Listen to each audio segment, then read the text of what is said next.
Welcome to భక్తివం channel. ఈ వీడియోలో అయ్యప్ప స్వామి ఇరుముడిలో ఉన్న ఆంతర్యాలు ఏమిటో తెలుసుకుందామా? అయ్యప్ప మాల వేసుకున్న వారంతా తమ దీక్షలో భాగంగా ఇరుముడి కట్టుకుంటారు.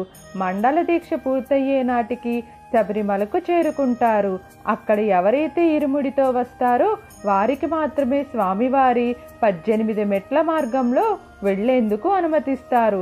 ఈ సందర్భంగా అయ్యప్ప మాల ధరించిన వారు ఇరుముడిని ఎందుకు కట్టుకుంటారు, అందులో ఏమి ఉంటాయి, అసలు ఇరుముడి అంటే ఏమిటి, వాటి ప్రాముఖ్యతలు ఏమిటో ఇప్పుడు తెలుసుకుందాం.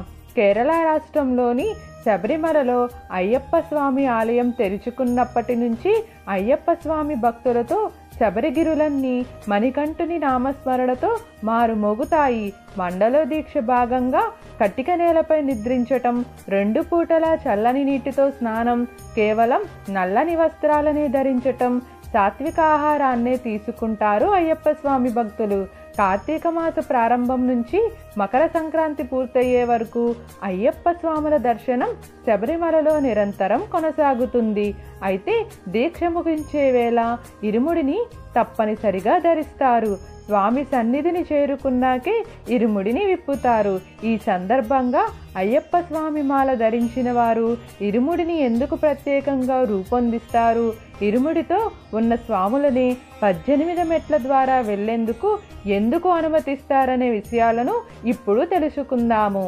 మండల దీక్ష పూర్తయిన అయ్యప్ప స్వామి భక్తులు ఇరుముడిని ధరించి మణికంఠుని దర్శనానికి బయలుదేరుతారు. ఇందులో భాగంగానే ఇరుముడిని తప్పనిసరిగా తీసుకువెళతారు. ఇరుముడిలోని తొలి భాగంలో కొబ్బరికాయలోని నీటిని తొలగించి పూర్తిగా నెయ్యితో నింపుతారు. అలాగే పూజా సామాగ్రి పెడతారు.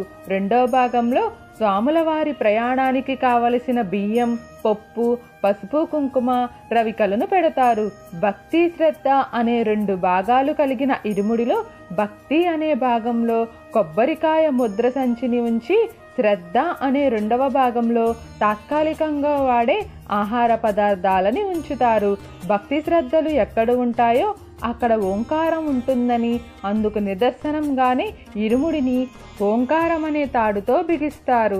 శబరిమలకు వెళ్లే అయ్యప్ప భక్తులలో కన్నెస్వాములు, గురుస్వాములు ఇరుముడితో 18 మెట్ల మీదుగా వెళ్ళి అయ్యప్ప స్వామిని దర్శించుకుంటారు. ఈ సమయంలో ఆ ఇరుముడి అయ్యప్ప పాదాల వద్దకు చేరుకుంటుందని, దీనివల్ల తమ కోరికలను నెరవేరుతాయని చాలామంది నమ్ముతారు. ఇరుముడిని కట్టుకునేటప్పుడు, ఇరుముడి తీసేటప్పుడు విధిగా అయ్యప్ప స్వామిని స్మరించుకున్న వారికి శుభ ఫలితాలు వస్తాయని పండితులు చెబుతున్నారు. జీవిని ఆత్మ, పరమాత్మలను అనుసంధానం చేయటమే ఇరుముడిలోని ఆంతర్యమని పండితులు చెబుతారు. దీక్ష విరమించిన స్వాములు తమ వ్యక్తిత్వంలో, అలవాట్లలో వచ్చిన మార్పులనే కొనసాగించాలి. ఒకవేళ అలా చెయ్యకపోతే తాము ధరించిన మాలకు సార్థకం లేనట్టేనని పండితులు చెబుతున్నారు. అయ్యప్ప దీక్ష ప్రారంభించటానికి కనీసం వారం రోజుల ముందే మద్యం, మాంసం వంటి వాటి జోలికి వెళ్ళకూడదు. మీకు ఏమైనా సందేహాలు ఉంటే దయచేసి కామెంట్ సెక్షన్లో తెలియజేయండి. మీకు ఈ వీడియో నచ్చినట్లయితే లైక్ చేయండి, షేర్ చేయండి, అలానే సబ్స్క్రైబ్ కూడా చేసుకోండి.